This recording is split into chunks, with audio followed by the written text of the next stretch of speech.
Xin chào 500 anh em, chào mừng anh em đã quay trở lại với Anime Wiki. Trong những giai đoạn gần đây, Spy là cái tên được nhắc đến nhiều nhất.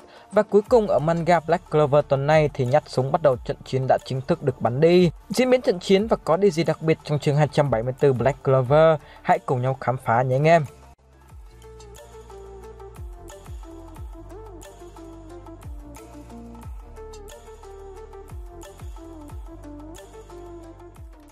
Trong những chương trước của Black Clover, để thúc đẩy Asta đồng hóa được với Libe, Nash đã quyết định tung toàn bộ sức mạnh và sau đó chúng ta cũng được chứng kiến khoảnh khắc lần đầu tiên làm chuyện ấy của Asta với Libe.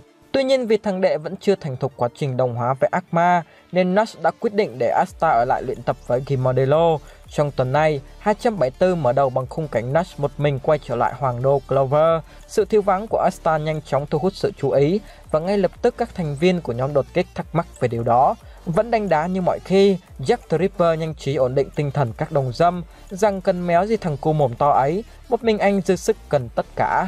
Vâng, đó là lời nói từ một thanh niên tưởng chừng đã đi bắn mối trong trận chiến giữa các đoàn trưởng trước time skip, gáy sớm thường ăn.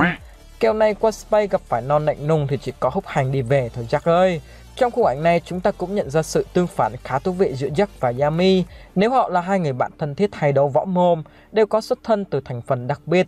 Yami là ngoại quốc và Jack là nông dân. Cả hai cũng hay được Tabata xếp chung đội khi giao chiến.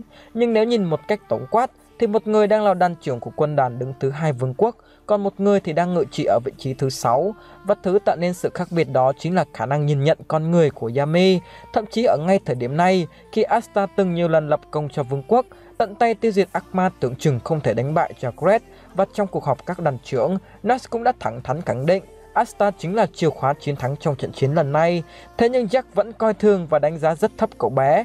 Không chỉ vậy, hẳn anh em còn nhớ trong trận đại chiến với tộc Elf, dù hết lần này đến lần khác vượt qua giới hạn để tiêu diệt kẻ địch, thế nhưng phần lớn công lao của Asta lại vô tình được chuyển sang cho Juno. Thậm chí não cơ còn bị gắn mác là kẻ phản bội và bị truy nã trên toàn vương quốc.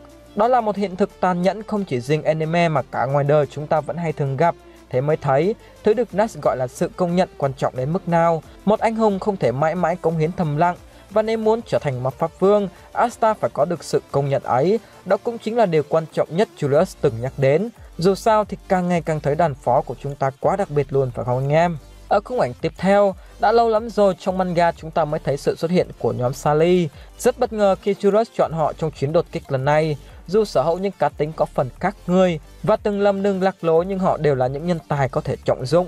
Ngoài tính cách tương tự thì ma pháp treo cùng dàn ma cụ thâm sâu của Sally sẽ rất hữu dụng trong trận chiến sắp tới. Những chiếc áo choàng có tác dụng che giấu ma lực mà các chiến binh đang mặc lúc này chính là sản phẩm từ quá trình nghiên cứu của Sally. Điều tương tự với Vantos, một pháp sư có thể mở cùng một lúc nhiều cánh cổng không gian, và Rhodes, kẻ được Fuegoleon đánh giá là rất có tiềm năng. Anh ta hoàn toàn có thể phát động một cuộc chiến diện rộng đáng sợ với dàn zombie của mình. Bên cạnh đó thì để giám sát bộ ba phá hoại đến Spy lần này còn có sự xuất hiện của Makusa, một thành viên trong hiệp hội nghiên cứu ma cụ của Clover. Trong video spoil, tớ đã nhắc đến rằng nhân vật này được Tabata lấy cảm hứng từ một ca sĩ có tên là Sakuma, một thành viên của nhóm nhạc Showman, từng trình diễn ca khúc Opening 11 của Black Clover Stories. Cái tên Makusa được viết ngược từ Sakuma, và ngoại hình của anh ta trong chương này khá là khác so với lần gần nhất Makusa xuất hiện trong anime, khiến chúng ta hầu như không nhận ra ngay lập tức. Ngoài khả năng có kiến thức sâu và rộng về ma cụ, thì ma pháp của Makusa không quá nổi bật. Tỷ lệ cao là anh ta chỉ giỏi ngâm cứu hơn là ngâm hành kẻ địch, thế nên thực sự bất ngờ khi Tabata lại để một nhà khoa học đến Spy, thậm chí là còn giám sát ba thanh niên có quá khứ bất hảo này.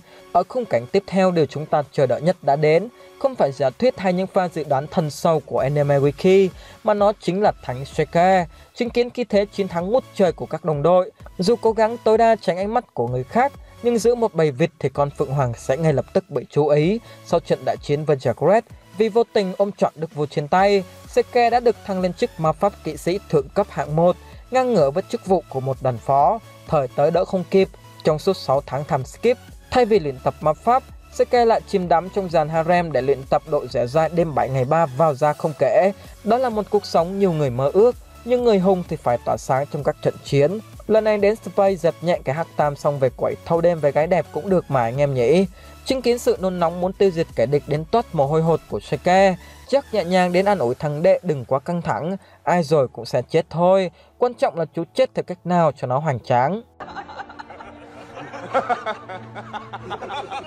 Chưa dừng lại ở đó, một lần nữa chúng ta cảm thấy kinh ngạc về Nash. Anh ta không những biết được tốt tuần tuột về Asta, về Juno, về hắc bộc ngưu, mà còn biết cả người anh hùng của Clover Seke thực chất chỉ là một kẻ yếu đuối, vì không đỡ nổi thời mới được thăng lên cấp ma pháp kỵ sĩ cấp 1, và tươi cười khuyên nhủ anh bạn trẻ nếu muốn bớt lo lắng thì nước đi tốt nhất là nên đi tự tử, và thời gian nói chuyện phiếm đã hết. Nash mở cánh cổng bằng bóng ma pháp và mọi người nhanh chóng tiến thẳng đến Space. Lâu đài băng giá của Space hiện ra, khác với hình ảnh một đế quốc chuyên về quân sự. Dưới bàn tay của Morris, Space đã có riêng hệ thống camera đường phố. Thông qua nó, hắn ta nhanh chóng phát hiện ra có người đột nhập, nhưng đó không phải là nhóm Nash mà chính là lực lượng kháng chiến Space.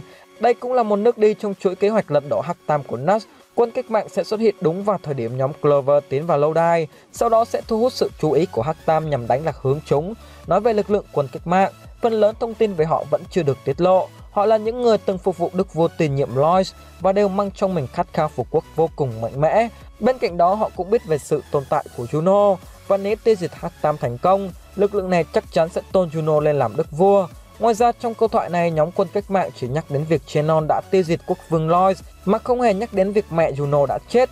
Vì thế rất có thể bà ấy vẫn còn sống. Rất thú vị phải không anh em?